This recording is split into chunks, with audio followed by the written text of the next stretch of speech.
Monsieur Mélenchon. Que c'est un rappel au règlement. Je ne vois pas que la séance se soit améliorée après notre départ et je vous épargne les cruautés que cela me suggère. Je souhaite que la journée d'aujourd'hui se déroule dans le respect de la parole de chacun. Je le dis, répétant ce que j'ai dit en début de discussion, ce n'est pas notre choix que d'avoir mis à cet instant la totalité de nos amendements qui rendent compte de notre vision de la modernisation de la vie publique, mais ce sera ainsi. Hier, pour être agréable au président du RUJI, nous avons pris notre part dans une certaine accélération du débat. Nous avons quitté la séance parce que nous ne voulions pas être enfermés dans une alternative que nous trouvions exécrable, entre ou bien accepter quelque chose qui nous paraissait inacceptable, ou bien faire une surenchère de scrutin public qui eusse paralysé les débats. Cependant, même notre départ n'a rien arrangé. Donc aujourd'hui, je souhaite que les choses se passent à un pas plus mesuré et plus maîtrisé. Merci, Monsieur Mélenchon. Nous ferons le maximum. Et nous sommes dans l'examen de l'amendement numéro 187. Et c'est Madame Fiat qui nous le présente. Donc cet amendement vise à faire respecter l'ordre public, au même titre qu'une série d'inéligibilités a été créée pour permettre de renforcer la probité des élus. Nous proposons par cet amendement que les personnes qui ont joué un rôle de dirigeant ou de représentant dans des sociétés anonymes passant par des paradis fiscaux ne puissent exercer un autre mandat social pour une société anonyme. Selon un rapport de l'Oxfam publié en 2016, les 20 plus grandes banques européennes génèrent un quart des bénéfices dans les pays où l'imposition est faible. L'existence même de ces paradis fiscaux entraîne une course pour baisser le montant des taux d'imposition dans tous les pays du monde. De ce fait, il est important de responsabiliser les personnes qui, sous couvert de leur société, contreviennent à l'ordre public économique. Il faut que le droit décourage ces comportements, tout comme le code de la route décourage les chauffards. Il faut impérativement que nous durcissions notre dispositif de lutte, que la fraude fiscale, qui coûte si cher à notre État, bien plus que la fraude sociale, est-il encore nécessaire de le rappeler. Monsieur Moscovici, commissaire européen aux affaires économiques, monétaires et à la fiscalité, a d'ailleurs reconnu le 24 juillet dernier sur France Inter qu'il estimait la perte des revenus fiscaux à 160 milliards d'euros pour la France. Ce trou colossal doit s'arrêter. Prenons des décisions responsables, adoptons cet amendement. Merci Madame Fiat. Je donne la parole à Monsieur Quatennens pour l'amendement 196. Merci Madame la Présidente, Madame la Ministre, mes chers collègues. Le projet de loi qui nous occupe a donc pour objectif de rétablir ou renforcer, suivant qui en parle, la confiance envers les responsables politiques. Nous pensons pour notre part qu'il s'agirait d'en faire plutôt un véritable projet de vertu républicaine et en cela, nous pensons qu'en focalisant l'attention sur l'activité des parlementaires et avec les nombreux angles morts du projet, sur les lobbies, sur le pantouflage, sur les corrupteurs, les médias et le rôle de l'argent roi, ce projet de loi, de notre point de vue, rate sa cible. Le texte vise à encadrer le cumul des mandats des élus. Bien, mais le cumul n'est pas nuisible qu'au sein du Parlement et des exécutifs locaux. Nous pensons qu'il l'est aussi dans les sociétés commerciales. En effet, il y a aussi un rôle sérieux de ces sociétés et donc un problème de confiance des citoyens dans la vie de notre pays. Aujourd'hui, un mandataire peut siéger dans plusieurs sociétés sans restriction. Rien n'empêche le cumul des mandats au sein des entreprises et outre la question de leur disponibilité à se consacrer entièrement à leur mission et leur prise de décision, il peut ainsi mettre en place des réseaux informels joués sur plusieurs tableaux. Maniant la chèvre et le chou, ils peuvent ainsi préserver leurs intérêts en fonction des situations. En plus de rétablir la confiance dans la vie publique, nous vous proposons donc par cet amendement de rétablir la confiance aussi dans nos entreprises en luttant contre ces pratiques d'un autre temps. Nous proposons ainsi d'insérer une limitation du cumul des mandats dans les conseils d'administration des sociétés commerciales à 2 ou 1 seul, notamment si le marché est réglementé. Et nous voulons également poser une limite dans le temps pour ce faire. Merci. Merci Monsieur Quatennens. Monsieur Ruffin, vous avez la parole. Oui, je reviens sur cette histoire de cumul des mandats.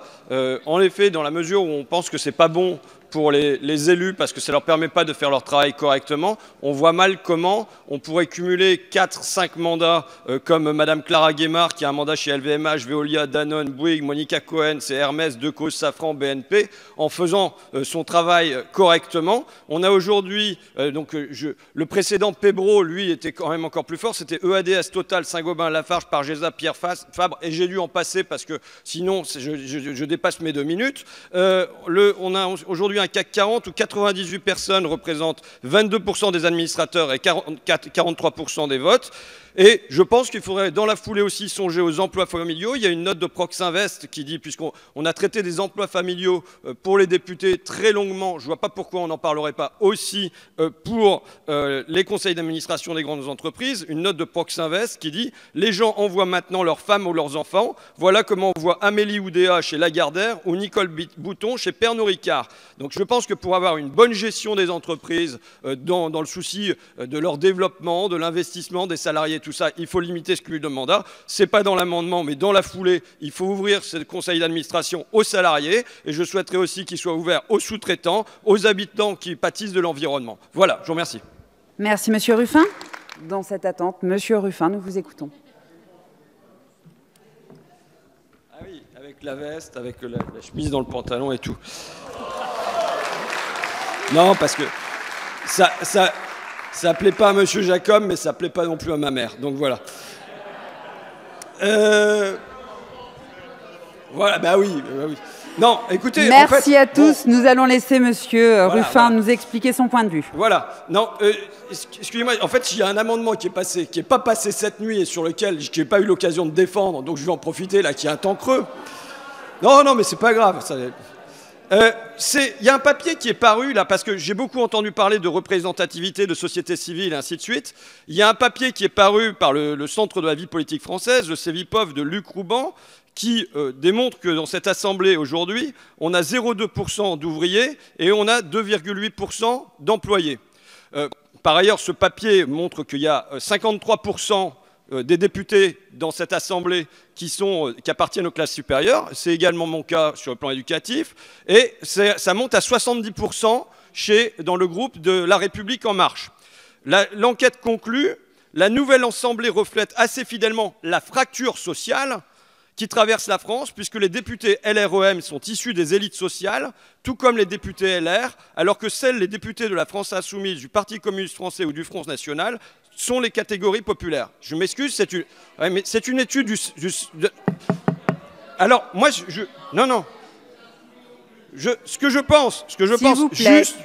Vous aurez la possibilité de vous exprimer ensuite. Laissons finir Monsieur Ruffin, s'il vous plaît. Ce que je pense, c'est que vous avez fait entrer une part, je vais vous dire, je suis là pour objectiver les choses, vous avez fait entrer une part de la société civile dans cette assemblée. C'est notamment, quand on regarde l'enquête, ce sont les TPE qui sont entrés dans cette assemblée et je considère que c'est une bonne nouvelle. Les artisans et les commerçants sont entrés dans cette assemblée et je considère que c'est une bonne nouvelle. Mais maintenant...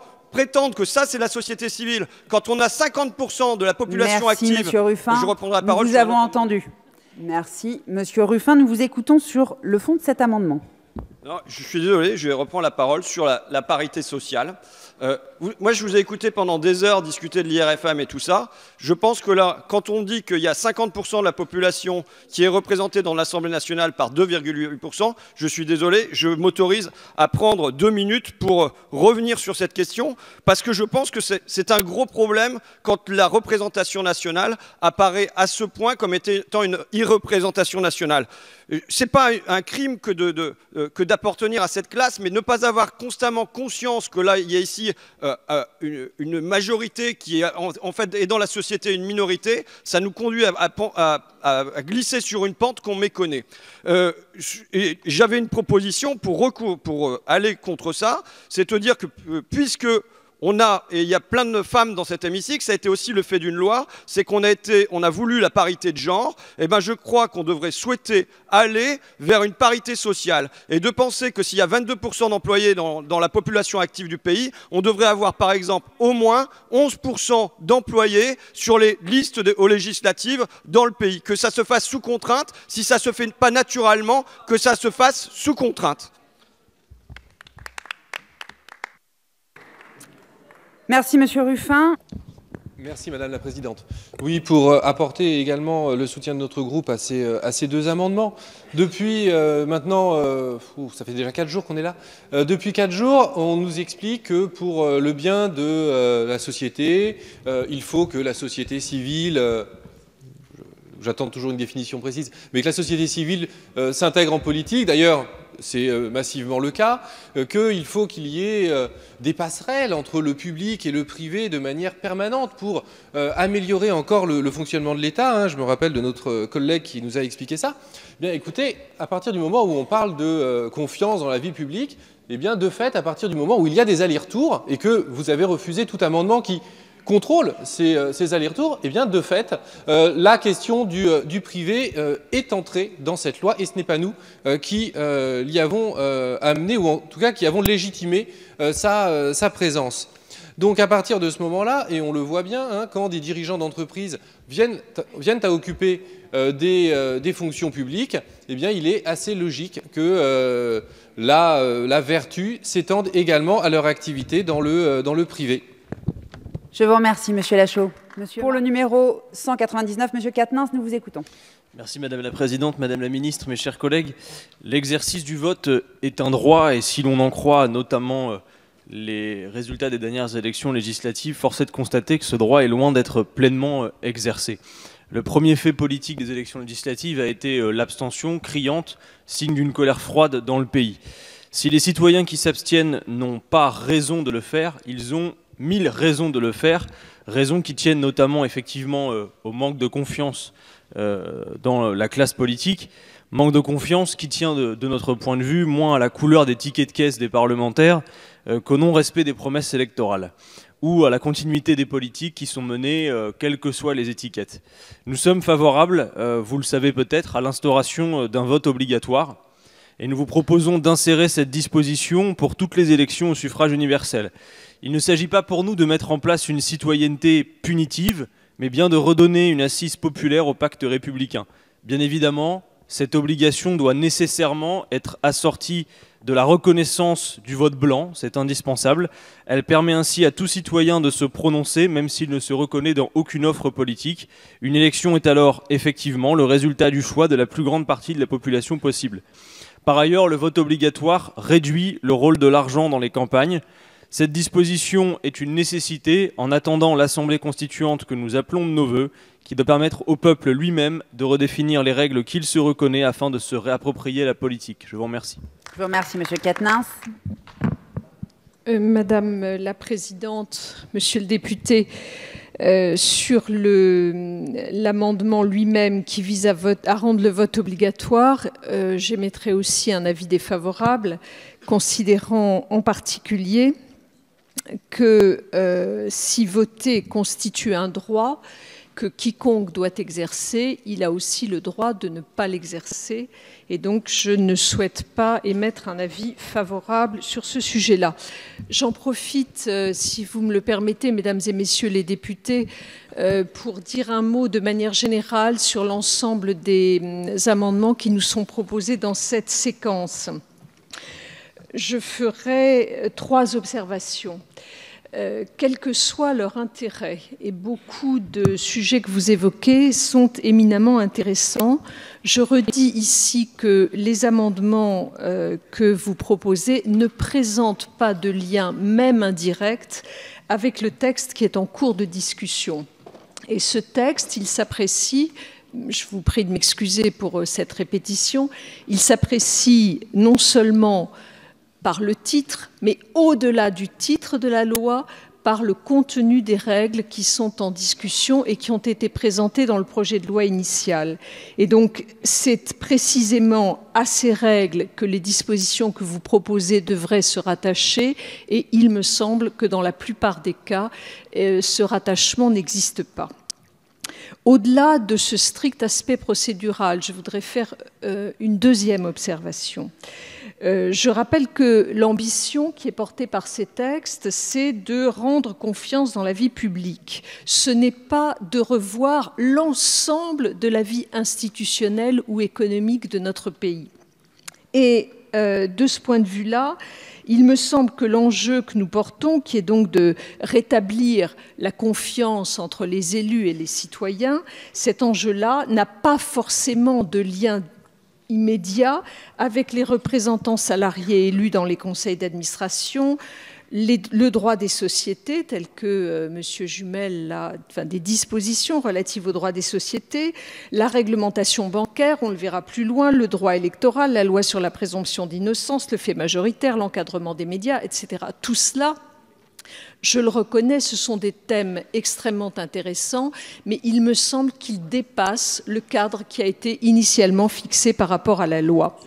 Donc, l'objet du texte n'est pas de reprendre par amendement le programme électoral de la France insoumise ou des autres partis politiques. Ce n'est pas ça l'objet de notre texte, quel que soit le respect que l'on peut porter à ces programmes. Il me semble que les sujets que vous évoquez sont trop sérieux pour être abordés de cette manière par amendement et qu'ils devront, pour beaucoup, se rattacher aux discussions que nous pourrons avoir, pour certaines d'entre elles, au moment de la révision constitutionnelle et des lois organiques qui suivront, et pour d'autres, à l'occasion de telle ou telle disposition législative qui sera présentée. Je ferai une dernière observation qui renvoie à la manière de faire la loi. Il me semble que faire la loi, c'est l'aboutissement d'un process d'évaluation et de réflexion. Faire la loi, c'est un travail qui ne s'improvise pas sur le banc. Faire la loi, c'est, je crois en tout cas, l'idée que l'on dépasse des conceptions très globales pour se centrer sur un objet précis que l'on va faire évoluer. Faire la loi, me semble-t-il, ce n'est pas un slogan, c'est un travail qui est continu et qui résulte, je viens de le dire, d'une évaluation.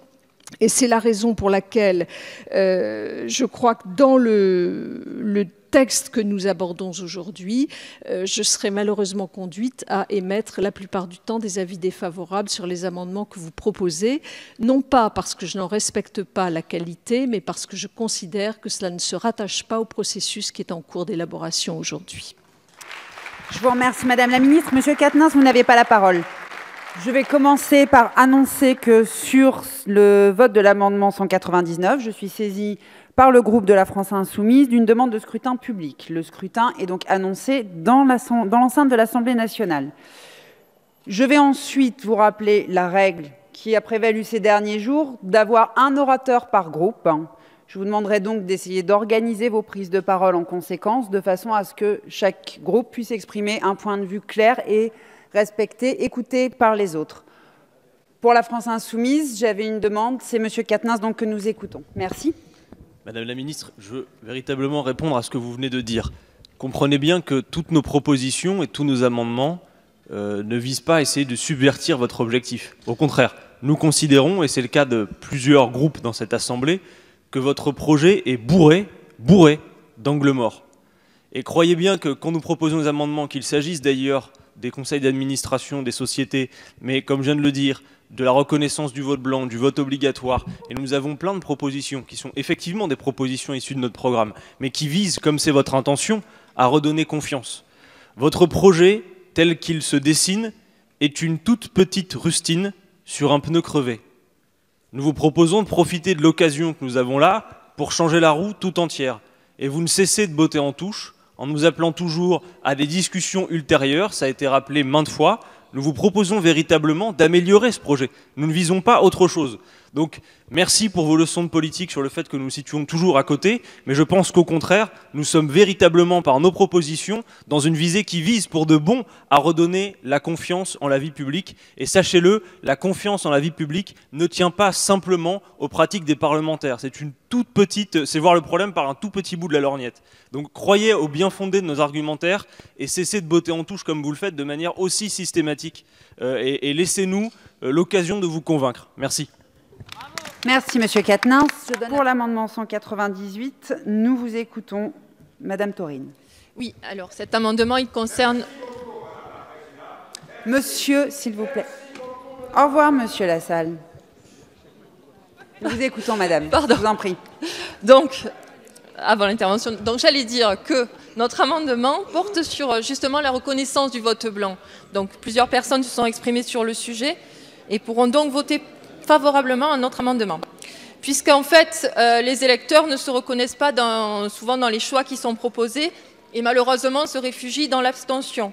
Et ce, certainement parce que le vote blanc, justement, n'est pas encore reconnu, bien qu'il soit comptabilisé de façon différente. Donc on pourrait imaginer la situation où 90% de la population s'abstiendrait et qu'un candidat serait élu avec 10% des voix. Donc dans une démocratie digne de ce nom, cela n'a aucun sens. Donc le vote blanc est le fait de citoyens qui considèrent que le droit de vote, l'acte de voter est important. Donc celui qui vote blanc est à la fois contestataire et citoyen. Donc son vote doit être reconnu comme suffrage exprimé. D'autre part, il doit aussi posséder un pouvoir invalidant afin de révoquer une offre politique inappropriée. C'est pourquoi nous souhaitons ajouter que si moins de 50% du corps électoral concerné s'est exprimé, l'élection est invalidée. Et les candidats à l'élection invalidés, pour ce motif, ne peuvent pas se représenter à un nouveau scrutin. Je vous remercie. Merci beaucoup, madame Thorine. Madame la rapporteure, votre avis pour la commission, s'il vous plaît? Un avis défavorable. Merci, madame la rapporteure. Madame la ministre, s'il vous plaît, votre avis pour le gouvernement. Défavorable, madame. Je vous remercie. Alors, cet amendement propose la reconnaissance du droit de vote à 16 ans, puisque la société reconnaît aujourd'hui à un jeune de 16 ans le droit d'exercer l'autorité parentale. Pardon. Le droit d'être émancipé, le droit de travailler, le droit de voter aux élections professionnelles. Donc pourquoi ne lui reconnaîtrions-nous pas également le droit de participer aux choix politiques? Le droit de vote à 16 ans est un enjeu politique particulier qui vise à élargir le champ politique. Il s'agit de modifier le poids politique de la jeunesse dans la société en la remettant au cœur des enjeux politiques. Il est urgent de construire pour un avenir en commun, de rajeunir le corps électoral et de donner une importance politique à la jeunesse. L'argument classique de l'immaturité politique des jeunes citoyens doit être manié avec précaution. Si on est assez mature pour travailler, peut-être qu'on l'est assez pour voter. Et d'ailleurs, l'immaturité, c'est ce qui a servi aux opposants au suffrage universel masculin. Et c'est aussi le même argument qui a été utilisé par les opposants de la reconnaissance du droit de vote des femmes. Donc aujourd'hui, personne ne peut remettre en cause ces acquis. Donc nous croyons en l'intelligence du peuple et en donnant à nos jeunes le droit de vote à partir de 16 ans, nous leur donnons une responsabilité qu'ils sauront exercer en conscience et avec maturité. Merci, madame Thorine. L'amendement numéro 202 est défendu par monsieur Lachaud. Nous vous écoutons. Oui, là c'est un amendement qui a pleinement sa place dans le texte, à vos yeux en tout cas. J'imagine, vu qu'il s'agit de moduler l'exonération fiscale pour les dons aux partis politiques ou aux campagnes électorales. Aujourd'hui, en effet, tous les dons, quel que soit leur montant, bénéficient de la même exonération de 66%. Et nous proposons donc là de moduler cette exonération en fonction du montant du don, c'est-à-dire que l'exonération doit être la plus importante pour les petits dons et aller en diminuant vers les dons les plus importants. Ces dons dont vous nous avez refusé la publication des auteurs hier pour les campagnes électorales et pour les partis politiques. Donc voilà, c'est un amendement simple qui vise à plus facilement contrôler et éviter que des personnes mal intentionnées puissent influencer autant un parti qu'une campagne électorale par la multiplication de dons qui plus est exonérés d'impôts. Je vous remercie, monsieur Lachaud. Madame la rapporteure, votre avis pour la commission, s'il vous plaît. Un avis défavorable. Merci, madame la ministre. Défavorable, madame la présidente. Nous passons donc à l'étude de l'amendement numéro 200. Qui le défend pour la France insoumise? Monsieur Coquerel. Nous vous écoutons. Bien, c'est un amendement pour renforcer le caractère normalement universel de l'impôt sur le revenu On constate tous, on l'a évoqué la semaine dernière lors du débat sur le budget, que malheureusement, l'impôt sur le revenu a un poids, j'allais dire toujours proportionnellement, diminuant proportionnellement par rapport à la fiscalité globale, ce qui est évidemment un problème au profit de la fiscalité à taux fixe ou de la TVA. C'est un problème parce que l'impôt sur le revenu, c'est une des assises du consentement républicain, j'allais dire même patriote, puisque je rappelle à mes chers collègues que ça a été inventé lors de la guerre de 14-18 et que ça fait partie pleinement du pacte national, du contrat social, au point d'ailleurs que ça répond à l'article 6 de la Déclaration des droits de l'homme et du citoyen qui consacre l'égalité, en théorie, de tous les citoyens devant l'impôt. Or, affaiblir l'impôt, ça l'est notamment parce que certains pratiquent un sport qui n'est pas celui de l'évasion fiscale, mais celui, j'allais dire, de l'optimisation fiscale et du déménagement fiscal pour partir dans des pays censés permettre de payer moins d'impôts. On pense aux tennisman, on pense aussi à des gens comme Bernard Arnault à un certain moment. Et tout cela est évidemment problématique par rapport à la confiance publique vis-à-vis de l'impôt. Donc nous proposons la taxation différentielle, c'est assez simple. Ça se pratique aux États-Unis au point même où les États-Unis n'hésitent pas à faire intervenir Interpol par rapport à leurs contrevenants, c'est-à-dire de faire en sorte que quelqu'un qui part à l'étranger, ils peuvent être de bonne foi évidemment pour aller travailler, mais pour s'assurer que ce n'est pas juste en réalité une évasion fiscale déguisée, eh bien paye la différence entre l'impôt qu'il devrait payer en France et dans le pays étranger. Ce n'est pas nouveau, les députés européens le font également, ça se passe pour les députés européens, et nous pensons que cette taxation différentielle qui renforcerait le caractère universel de l'impôt permettrait justement de rétablir une confiance vis-à-vis, je vais dire, de nos citoyens les plus aisés, qui souvent, malheureusement, pratiquent un sport problématique qui est celui de l'évasion fiscale. Merci Madame la Présidente. Je voulais juste rappeler quelque chose à mes chers collègues, c'est qu'il y a ainsi une élection, en fait 2 élections qui ont eu lieu il y a moins de 2 mois. Elles ont eu lieu, si je ne m'abuse, dans le respect des règles démocratiques, qui, comme le disait Winston Churchill alors qu'il était dans l'opposition, est encore le pire des systèmes, à l'exception de tous les autres. Mesdames et messieurs les collègues, on a 5 ans devant nous pour faire notre travail. On va avoir plein d'occasions de s'exprimer sur plein de sujets. Monsieur Ruffin, qui est absent de l'hémicycle, fait partie de la commission économique que j'ai l'honneur de présider. On va avoir un grand projet de loi sur les entreprises qui nous permettra de discuter de la gouvernance des entreprises. On a prévu une discussion de la Constitution pour parler du système électoral. Si on peut se concentrer dans les heures qui viennent sur le sujet qui nous occupe aujourd'hui, j'en serai personnellement très satisfait et je suis sûr que les Français qui nous regardent le seront également. Merci. Merci, Monsieur Lescure. Monsieur Coquerel, pour une réponse rapide. Ah, Monsieur Lescure, il y a des députés, s'ils n'existaient pas, il faut les inventer, tellement tout ça me semble caricatural. Alors donc, on nous propose une séance extraordinaire. On nous propose une séance extraordinaire. On nous propose une séance extraordinaire, soi-disant pour agir sur la moralisation de la vie publique. Et la réponse, c'est vous qui le décidez, de faire en sorte qu'en quelques jours, jour et nuit, on légifère là-dessus. On va arriver au final à une loi, très franchement, qui, à part la réserve parlementaire et le problème des collaborateurs familiaux des députés, ne va pas aller plus loin. Et donc, que vous estimiez que la confiance dans la vie publique ne concerne pas le fait que, effectivement, nous avons peut-être rares, mais qui ont beaucoup d'argent et qui ont vu leur revenu augmenter considérablement depuis 20 ans. Qu'il faut rétablir, qu'il faut rétablir la confiance, excusez-moi, qu'il faut rétablir la confiance également par rapport à ces hyper riches que notre société favorise, que vous allez encore favoriser en supprimant l'ISF. Si vous pensez que nous ne sommes pas au cœur des sujets, eh bien faites un référendum vis-à-vis des Français et on va voir ce qui serait le cas par rapport à une taxation différentielle. Nous avons compris votre point, Monsieur Coquerel. Je vous remercie. Nous allons passer donc à l'amendement numéro 197. Madame Taurine, nous vous écoutons. Donc, notre amendement proposant d'aligner les règles de représentation patronale sur celles qui s'appliquent aux syndicats salariés. Pour les organisations représentatives des salariés, ce sont les élections professionnelles qui déterminent leur représentativité.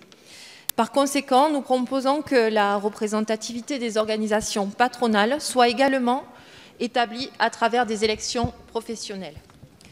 Puisqu'en fait, pourquoi les organisations patronales bénéficient-elles encore d'une présomption de représentativité? La question a été mise sur la table à maintes reprises, sauf que le MEDEF s'y est toujours opposé. Donc cette organisation patronale ne représente que les intérêts d'une minorité de patrons, puisqu'en 2017, son audience n'est que de 30%, contre 70% pour 2 autres organisations. Donc à travers la représentativité des élections patronales, pourrait à travers des élections se faire et faire en sorte que le MEDEF n'ait plus le monopole indu de sa représentation. Donc cet amendement propose aux petits employeurs l'occasion de s'organiser, de peser collectivement sur les décisions prises de manière paritaire. Donc il est nécessaire de mettre fin aux 2 poids 2 mesures, qui est injustifié et qui n'est que la survivance d'une faiblesse du pouvoir face à la puissance de l'argent représenté par le MEDEF. Merci Madame Taurine. Pour l'amendement 195, Madame Panot. Tout à fait. Donc nous aussi, nous avons déposé un amendement qui vise à encadrer les rémunérations de 1 à 20 dans les entreprises, sociétés et établissements publics. Vous n'êtes pas sans savoir qu'il y a 9 millions de personnes qui vivent sous le seuil de pauvreté en France, dans un pays aussi riche, 6 millions de chômeurs et 1 million de travailleurs pauvres. Tous les rapports montrent que les inégalités sociales explosent et on peut notamment noter, mon collègue a rappelé les rémunérations indécentes, mais une moyenne de 4,2 millions par dirigeant au CAC 40 en 2015. Et donc c'est pour nous une mesure de raison et de bon sens, d'abord d'un point de vue moral, parce qu'aucun être humain n'a 200, 2000 fois plus de besoins qu'un autre être humain, et parce que ces écarts de rémunération détruisent le lien qu'il y a dans la société, et seul le partage des richesses permet de recréer ce lien de société.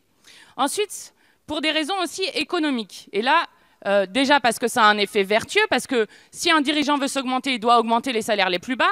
Et c'est le FMI qui le dit, donc ce n'est pas les plus grands bolcheviks, qui en avril 2017 faisait une étude qui montrait que déjà l'écart entre les riches et les pauvres était à son plus haut niveau depuis des décennies. Et que économiquement, ce ne sont pas les plus riches qui font augmenter la croissance économique. Donc économiquement, et je dirais même d'ailleurs écologiquement, parce que le fait d'avoir des très riches crée aussi des problèmes écologiques. Et je veux vous raconter juste pour terminer l'audition qu'on a eue en commission du développement durable avec Madame Gouillard, qui va prendre la tête de la RATP, qui m'opposait, au moment où je lui disais que les salaires avaient été gelés pour les salariés de la RATP, qui m'opposait du fait qu'elle voulait garder les talents au sein de la RATP. Je fais un petit rappel utile. Avant, Madame Gouillard était payée 68 000 € par mois et elle a eu 1,5 million à son départ de Rexel. Et elle vient à la RATP où elle n'aura pas ces niveaux de rémunération. Ce qui montre bien que ce n'est pas seul l'argent qui va créer ces problèmes-là. Donc personne ici ne veut d'une société où il y aura autant de travailleurs pauvres. C'est donc une mesure de bon sens que nous proposons de voter. Je vous remercie, Madame Panot.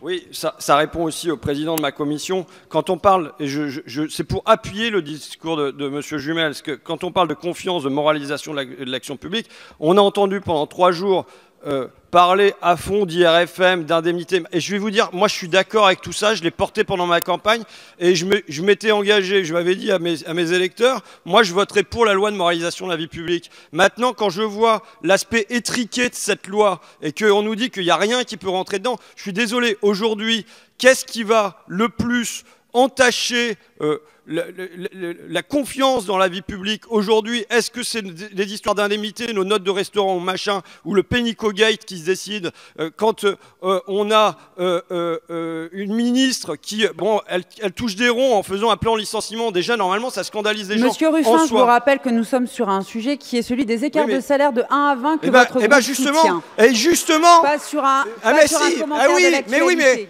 Un quart de 1 à 20, mais Madame la Présidente, un écart de 1 à 20 entre 1,3 million et le salaire de base chez Danone, vous croyez qu'on est à combien? J'ai pas eu le temps de le calculer, mais on est à combien? Là-dessus et pas sur les personnes. C'est ce dont je parle. C'est ce dont je parle. Je veux dire, là, on a un écart qui est... ça devient ministre du Travail et ça vient dire qu'il faut plafonner les indemnités prud'homales plutôt que de plafonner les stock options. S'il y a quelque chose qui doit scandaliser aujourd'hui et qui entache l'action publique, la confiance dans l'action publique, c'est bien ça. Merci Monsieur Ruffin, nous avons eu votre point.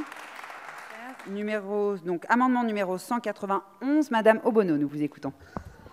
Merci Madame la Présidente. Chers collègues, nous discutons ici de la vie publique, de la vie politique, et comme l'ensemble des amendements que nous avons présentés, nous pensons que celui-là s'inscrit pleinement dans le débat.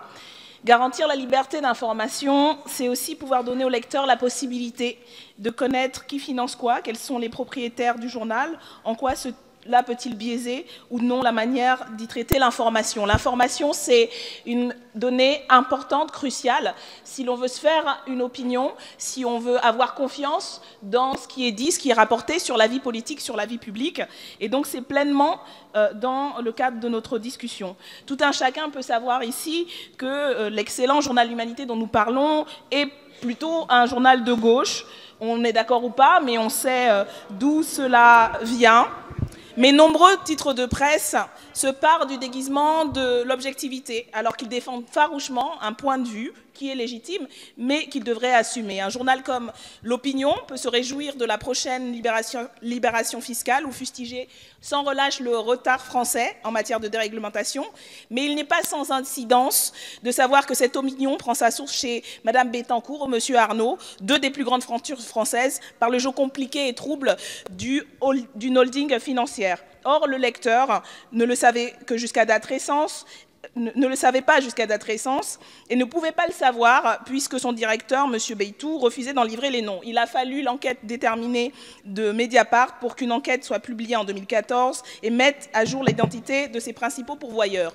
Nous parlons ici de la nécessité pour nos concitoyens et nos concitoyennes d'avoir confiance dans les informations qui leur sont délivrées et pour cela, ils doivent savoir qui possède quoi et il nous semble que c'est pleinement dans le sens de cette discussion. Comme je le disais, l'ensemble des amendements que nous avons présentés jusqu'à présent, parce que nous prenons au sérieux ce travail. Merci, Madame Obono. Oui, Madame la Présidente, merci. Je peux partager une partie des inquiétudes qu'exprime Madame Obono, mais en même temps, comme dirait le Président, je voudrais quand même rendre justice à ce que sont les journalistes. Je ne voudrais pas qu'on résume leur métier à la simple réponse aux injonctions de leurs actionnaires. Je vous remercie, Monsieur Faure. Madame Obono, pour une réponse à la ministre. Nous vous écoutons.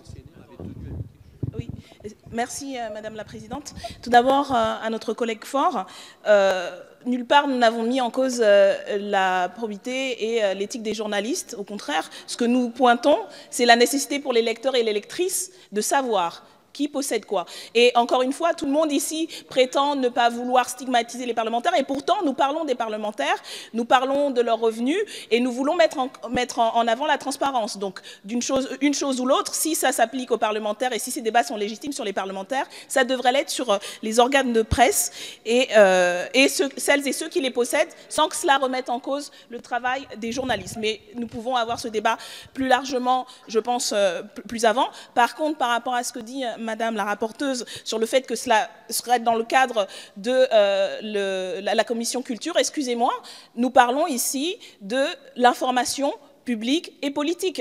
Il y a plein de choses qui devraient être discutées dans la commission culture. Mais enfin, que faisons-nous là, si ce n'est être en procédure accélérée pour discuter d'une loi sur la vie publique? Et je pense que quand même, vous reconnaîtrez que quand on lit les journaux, les titres de presse sur la politique, sur ce que font tel et tel responsable, il s'agit quand même pleinement du sujet. D'ailleurs, Madame la garde des Sceaux est allée dans ce sens en rappelant qu'il y a des lois, une législation qui s'est faite sur ce sujet. Alors, allons plus loin. Je vais dans votre sens en disant qu'il existe, comme sur bien d'autres questions que nous avons abordées. Nous n'inventons pas le fil à couper le beurre, mais nous sommes là pour renforcer quelque chose. On se rend bien compte que le constat est que ce n'est pas suffisant. Donc, nous sommes là pour l'enrichir. Nous prenons au sérieux ce travail.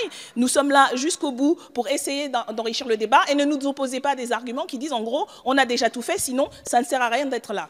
Merci Madame Obono. Sur l'amendement numéro 190, c'est Monsieur Ruffin qui le défend. Oui, et je suis journaliste par ailleurs, donc bon voilà. Les médias sont un élément central de la vie publique. En 1972, Robert Hersant rachète Paris-Normandie et là émergent des pétitions d'intellectuels dénonçant Citizen Hersant. Au même moment, on a une montée au créneau de la magistrature contre ce rachat et on a cette éditoriale, la une du Monde, la presse comme marchandise. La constitution d'un énorme groupe de presse, l'ensemble possédé par un seul homme, c'est un monopole. Du monopole de l'argent, le pas est vite franchi, il l'est déjà, au monopole d'opinion. Voilà la violence que suscite le rachat du petit Paris-Normandie en 1972. Aujourd'hui, on s'est habitué. On s'est habitué au fait qu'en France, 10 milliardaires possèdent 90% des quotidiens, 55% des télés et des radios. Le pluralisme, c'est d'aller avoir le choix entre Drahi et Arnaud, entre Bolloré et Lagardère, entre Bouygues et Dassault, entre un marchand de canons et un marchand de béton. Je reprendrai la voix d'Albert Camus, lui qui avait publié un combat clandestin durant l'occupation, lui qui avait espéré à la libération avec le Conseil national de la résistance assurer la liberté de la presse, son honneur et son indépendance à l'égard des puisseurs d'argent, lui écrivait sur le tard « Cette presse que nous voulions digne et libre, elle est aujourd'hui la honte de ce malheureux pays. Rendez ce pays moins malheureux, rendez-lui une presse digne et libre, retirez les médias des mains de ces 10 milliardaires, faites un pas aujourd'hui, abaissez les seuils de concentration. » Je vous remercie. Merci, Monsieur Ruffin. Madame la rapporteure, votre avis pour la commission, s'il vous plaît. Avis défavorable. Merci, Madame la rapporteure. Madame la ministre. Défavorable, Madame la présidente. Merci, Madame la ministre. Monsieur Ruffin, pour une réponse à la présidente, s'il vous plaît. Oui, je crois qu'on est vraiment, avec les médias c'est quand même un élément important de la vie publique et de la confiance qu'on peut avoir dans cette vie publique. Répondre juste défavorable, moi ça me convient pas sur un thème qui est celui-là. Et pour répondre, enfin je sais bien qu'on n'a pas le droit de répondre, mais étant journaliste, quand on dit voilà il y a des actionnaires, ça se passe pas, c'est pas l'actionnaire qui vient directement vous donner des ordres, c'est évident. Ça se passe pas comme ça. Maintenant, quand on pense que chez Renault, évidemment, quand les salariés de chez Renault et jusqu'au plus haut niveau d'encadrement, ils sont quand même soumis au pouvoir des actionnaires, au pouvoir du grand patron. Il ne faut pas croire que ça fonctionne si différemment dans la presse, à savoir que ceux qui sont dociles sont promus et ceux qui ne sont pas dociles, soit ils sont jetés, soit ils ne sont pas promus. Et donc voilà, donc il y a quand même, ce ne sont pas des mécanismes directs, mais il y a des mécanismes indirects qui existent entre le pouvoir de l'actionnaire et ce qui sort le matin dans les canards. Nous procédons maintenant à l'examen de l'amendement numéro 192. C'est Madame Rubin. Sabine Rubin. C'est bien ça, c'est Madame Rubin. Madame la Présidente, Madame la Ministre, je voulais d'abord, préalablement, avant de porter cet amendement, vous poser une question. Je sais bien qu'il s'agit d'une loi de confiance et non une loi de moralisation, mais dites-moi, comment avoir confiance dans des gens qui ont des pratiques immorales? Ça, j'aimerais bien le savoir. Donc, venons-en à mon amendement. On vient d'évoquer la nécessité, enfin, la nocivité qu'il y a à avoir un lien entre la presse et la finance. L'amendement que je porte présente des mesures urgentes pour garantir la liberté et l'indépendance des médias vis-à-vis des pressions gouvernementales. Aujourd'hui, en effet, les présidents et présidentes de France Télévisions, de Radio France, pour ne citer que, sont nommés par le CSA, dont le président est lui-même nommé par le président de la République. Premièrement, nous demandons que soient modifiées les dispositions de la loi 1986 afin que les présidents de ces sociétés, France Télévisions, Radio France, la société en charge de l'audiovisuel, soient nommés par les chambres parlementaires. La méthode devra être un scrutin public à la majorité des membres qui composent chaque assemblée. La fin des mandats sera décidée en vertu de la même méthode.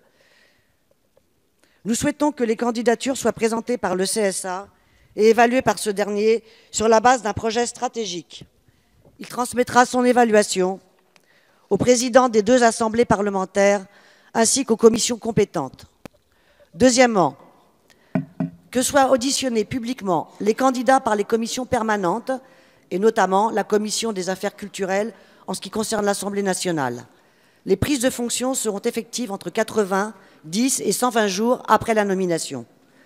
Troisièmement, nous désirons que les 4 premières années de mandat permettent au CSA de rendre un avis qui sera transmis aux commissions des 2 chambres.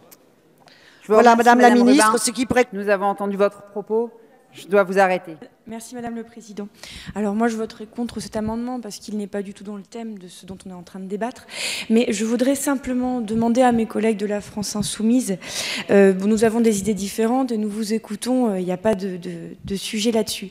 Simplement, je voudrais qu'il n'y ait pas de propos diffamatoires qui soient tenus, que ce soit à l'égard des journalistes, que ce soit à l'égard des gens qui peuvent avoir une entreprise, des parlementaires qui sont vos collègues ou bien du gouvernement. C'est tout, un tout petit peu de respect. Vous avez des idées différentes, on vous écoute, ce que vous ne faites pas, vous ne m'écoutez pas.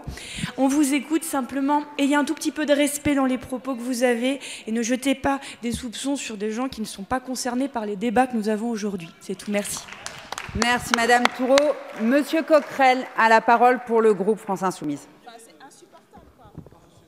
Je rappelle à mes collègues que ici la liberté d'expression est pleine et entière et que justement l'immunité parlementaire fait que nous pouvons effectivement prononcer ce que nous voulons, y compris par rapport à Madame Pénicaud. Nous ne sommes pas les seuls actuellement à le faire, notamment dans la presse. Je voudrais revenir mais par contre sur la question du débat. Est-ce que la question de la presse et des médias est en dehors de la question de la confiance publique? François Ruffin tout à l'heure l'a rappelé et quand même je voudrais que vous saisissiez l'importance du fait. Au moment de la libération, au moment où justement notre République souhaitait retrouver une liberté pleine et entière et faire en sorte que les faits qui avaient été celles d'une dictature puissent s'effacer. Que dit le Conseil national de la résistance à propos de la presse? Il annonce la pleine liberté de pensée, de conscience et d'expression. La liberté de la presse, son honneur et son indépendance à l'égard de l'État, des puissances d'argent et des influences étrangères, la liberté d'association, de réunion et de manifestation. Pourquoi fait-il ça à l'époque? Il fait ça à l'époque parce que justement, il a conscience que la concentration dans des mains financières, des moyens de communication et des moyens médiatiques, évidemment, ont à voir avec non seulement, j'allais dire, la formation des citoyens, le fait d'avoir un vrai pluralisme de presse, mais également avec la mainmise que peuvent avoir les puissances de l'argent et l'État. Là, en l'occurrence, on parle de l'exécutif sur cet amendement vis-à-vis de la presse.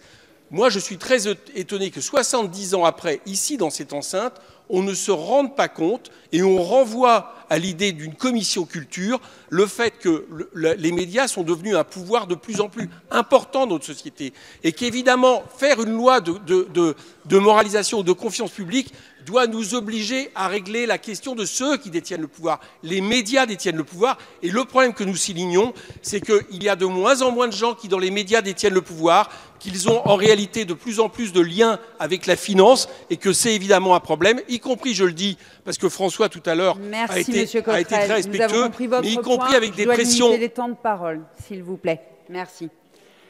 Nous passons à l'examen de l'amendement numéro 186. Monsieur Ruffin, vous avez la parole sur cet amendement. Oui, bon, tout à l'heure je me suis planté, en fait l'amendement il revient sur la parité sociale. Donc voilà, qu'est-ce que c'est l'idée? L'idée c'est de dire qu'on a instauré une parité de genre et je pense qu'on en est très heureux ici. Ça s'est fait par la loi, ça s'est fait par la contrainte pour qu'il y ait plus de femmes qui entrent. Ouais, par la volonté politique, ouais. Bon, et ben, de la même manière, c'est de se demander comment on fait pour qu'il n'y ait pas que 2,8% d'employés et 0,2% d'ouvriers dans cette assemblée quand ils représentent 50% du corps social. Là, on est dans une forme d'irreprésentation nationale, on est supposé être la représentation nationale et on est dans une forme d'irreprésentation nationale et je pense que ça pose problème, ça participe de la crise de la représentation quand par exemple on vote une loi, la loi travail là qui va être votée et que les gens à qui elle va s'appliquer sont aussi peu présents dans l'hémicycle. Donc ça c'est une première chose. De la même manière, par exemple, qu'il n'y ait pas une seule auxiliaire de vie sociale dans cet hémicycle et que du coup on consacre des journées à se demander comment on fait le travail des parlementaires, mais sans doute qu'il n'y aura peut-être même pas une heure de consacrer pendant les 5 ans de mandature sur comment travaillent les auxiliaires de vie sociale. Je pense que là on a un problème en termes de représentativité. Ma proposition c'est de dire que à partir du moment où il y a 22% d'employés dans la population active française, on contraint les partis à présenter 11% de candidats. Donc vous voyez, je ne suis pas maximaliste, je suis pas... Et sans doute qu'ils seront mal placés parce qu'ils ne sont pas bien placés dans les partis et ainsi de suite. Et donc du coup, il y en aura encore moins qui seront véritablement élus. Mais il s'agit d'avoir... Si ce n'est pas ça, il faut que de toute façon vous proposiez un geste volontariste pour permettre aujourd'hui aux catégories populaires d'accéder à cet hémicycle et à tous les lieux de débat politique. Je vous remercie, Monsieur Ruffin. Madame la rapporteure, s'il vous plaît, votre avis? Avis défavorable à l'amendement. Je vous remercie, Madame la ministre. Avis défavorable. Je vous remercie. Madame Obono, vous avez la parole. Merci, Madame la Présidente. Donc, je pense qu'il n'y a pas vraiment d'argumentation sur la question de cet amendement de la part ni de la rapporteuse, ni de la garde des Sceaux, même si je pense que ça s'inscrit pleinement dans la discussion que nous prenons, mais je tenais surtout à répondre à l'interpellation, puisqu'il s'agit d'une interpellation de notre collègue. Madame Il nous semble, je suis désolée de m'opposer à ça. J'ai rappelé tout à l'heure le principe, on répond à la ministre ou à la rapporteure du texte. On essaye d'éviter les dialogues et les réponses dans l'hémicycle, s'il vous plaît. À la ministre sur le fait que nous avons fait ce travail qui prend du temps, nous l'avons fait sérieusement, même si nous avons un point de vue sur cette loi, en présentant 2 motions de rejet, parce que nous pensons que ce débat est important, intéressant. À chaque fois que nous citons des exemples, ils sont précis, ils ne sont pas diffamatoires, y compris même en dépit de l'immunité parlementaire, et il ne nous est opposé que ce type d'arguments qui sont sans foi. C'est une chose d'être en désaccord avec ce que nous disons, c'en est d'autre chose de mettre en cause notre travail, notre sérieux, et y compris le respect que nous pouvons avoir, même vis-à-vis des personnes que nous citons. Nous ne faisons que citer des faits. Si vous voulez contester ces faits, c'est une chose, mais ne contestez pas le fait que nous participons à ces débats et que vous pouvez être en désaccord, mais si vous n'avez pas d'argument politique, ne dites rien plutôt que de dire n'importe quoi. Nous vous remercions. L'amendement numéro 651 est défendu par M. Ruffin. Nous vous écoutons, M. Ruffin. Oui, je vous remercie. Simplement, cet amendement, il propose que... Moi, je suis venu, comme député, je suis venu avec la volonté de voter ici, en mon âme et conscience, sur ce qui me paraît bien, ce qui ne me paraît pas bien, et non pas en fonction d'une discipline de groupe. Et cet amendement, il vise à renforcer le fait que le vote, il doit pouvoir être personnel et qu'il y a l'interdiction au sein d'un groupe d'avoir des mesures d'intimidation, de menaces, de sanctions, et qui fait que si jamais il y a ça, ça porte atteinte à la liberté de vote du député, et donc de ce fait ça peut être passible de sanctions pénales, de menacer même au sein d'un groupe ou au sein d'un parti. Peut-être pas Cayenne, mais voilà. Donc c'est ma proposition, c'est que pourquoi ? Pour libérer, c'est toujours dans la même démarche, il s'agit de libérer le pouvoir législatif du pouvoir exécutif, de faire qu'ici on ne soit pas qu'une chambre d'enregistrement des désirs du président. Et je le redis, il ne s'agit pas spécifiquement de Macron, pour moi c'était la même logique avec Sarkozy ou avec Hollande. Mais il s'agit de couper ce lien et qu'on puisse retrouver une confiance dans l'action publique de nos députés. Merci Monsieur Ruffin. Madame la rapporteure, votre avis pour la commission. Avis défavorable. Je vous remercie, Madame la ministre. Avis défavorable également. Je vous remercie. Nous continuons avec l'amendement numéro 201. Monsieur Lachaud, je vous écoute. Oui, très rapidement. Redonner confiance dans l'action publique. Il faut donner des raisons d'avoir confiance.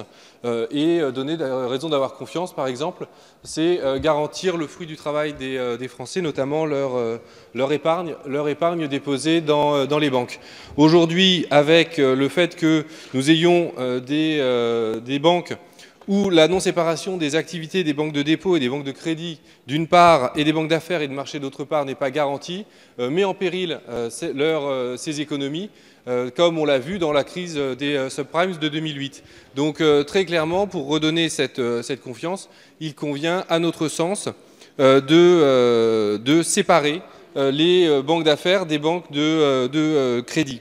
Donc c'est pour nous une réforme incontournable des systèmes bancaires internationaux, notamment en France. Et donc c'est une mesure qui permettra de contrôler l'aventurisme bancaire qui a été la crise de beaucoup de maux, notamment lors de la crise de 2008. Merci Monsieur Lachaud. L'amendement numéro 188 est défendu par Monsieur Ruffin. Nous vous écoutons. Oui, en l'absence d'instauration immédiate de la parité sociale, je me propose d'avoir un amendement Vie ma vie. Vous savez, c'est l'émission de TF1 où un designer devenait paysan et réciproquement le paysan faisait un stage de designer. Donc je proposerai qu'à la fois les ministres et les députés aient comme contrainte chaque année d'effectuer des stages. Je proposerai par exemple pour la ministre du Travail qu'avant de réformer les prud'hommes, elle ait un stage pour assister les salariés au prud'homme. Je proposerai pour la ministre de la Santé, par exemple, qu'elle ait des stages dans les EHPAD, parce que là, aujourd'hui, quand il y a des ministres qui visitent les EHPAD, ce sont des opérations Potemkin où on fait rapatrier du personnel de partout. Donc on évite ça. Que pour la ministre de la Justice, je vous proposerai bien de vous envoyer en prison. Non pas en cellule, mais juste un stage comme en cellule. Pour ma part, Pour ma part, j'effectuerai un stage chez Kenzo pour satisfaire aux exigences d'élégance du président Jacob et de ma mère. Et sérieusement, et là je serai sérieux, il y a ce sentiment de décrochage des élus du citoyen lambda. Et ce décrochage va se renforcer avec la proportionnelle. Parce qu'on a des élites mondialisées, des élites économiques qui sont mondialisées, on va avoir des élites politiques qui vont être déterritorialisées. Je suis plutôt favorable à cette proportionnelle. Mais attention, là on coupe le lien avec le territoire, donc si ce n'est pas ce vie ma vie, nous avons à trouver les moyens de restaurer le lien entre les députés, les ministres et le territoire, et qu'au moins les gens connaissent un petit peu le prix du pain au chocolat et ainsi de suite. Je vous remercie. Merci, Monsieur Ruffin, de ces propositions originales. Madame le rapporteur, votre avis pour la commission? Un avis défavorable. Je vous remercie. Madame la ministre, votre avis? Défavorable. Et quant au stage en prison, je l'ai déjà commencé. Et dès que nous aurons terminé le vote de la loi, j'y retourne. L'amendement numéro 150 est défendu par Monsieur Lachaud. Merci Madame la Présidente. Nous sommes entrés dans ce débat avec une grande ambition, celui d'y contribuer pleinement, celui de faire de cette loi une vraie loi de vertu républicaine qui ne se satisferait pas de simplement châtier les corrompus, mais qui irait à la recherche des corrupteurs, ce corrupteur que nous avons défini comme l'argent roi qui pourrit toute notre société. Force est de constater, au vu des débats, que nous n'avons pas réussi à vous convaincre de l'utilité de cette modification, de l'élargissement de cette plus grande ambition pour ce texte. Donc au final, nous nous retrouvons avec un texte qui nous semble rabougri, réduit à une simple chasse aux sorcières de parlementaires a priori coupables, a priori corrompus, et qui seraient les seuls maux de notre société, ou en tout cas de l'action publique. Donc nous avions proposé évidemment le titre de loi de vertu républicaine pour ce texte, mais au vu des débats, au vu de ce qui reste de ces ambitions, il serait bien dommage de gaspiller un tel terme pour une telle loi, et donc nous retirons notre amendement. Je vous remercie, Monsieur Lachaud. Dans le titre politique signifie en réalité ce qui est autour du Parlement et du gouvernement. Mais le gouvernement est quand même très lié au Parlement puisqu'il est responsable devant lui. Et que le titre doit bien être précisé comme omettant tout ce qui concerne la présidence de la République et l'exécutif, qui est quand même une fonction politique aussi. Non, il n'y a rien sur le président de la République là-dedans. Je voudrais dire à Madame la ministre, mais elle pardonnera à un vieux professeur d'histoire du droit, de lui expliquer que Montesquieu ne voulait pas dire vertu républicaine au sens de morale, mais qu'il employait au terme latin, c'est-à-dire virtus, c'est-à-dire le courage et l'ambition de la République. Je le dis aussi à mes collègues de l'extrême gauche.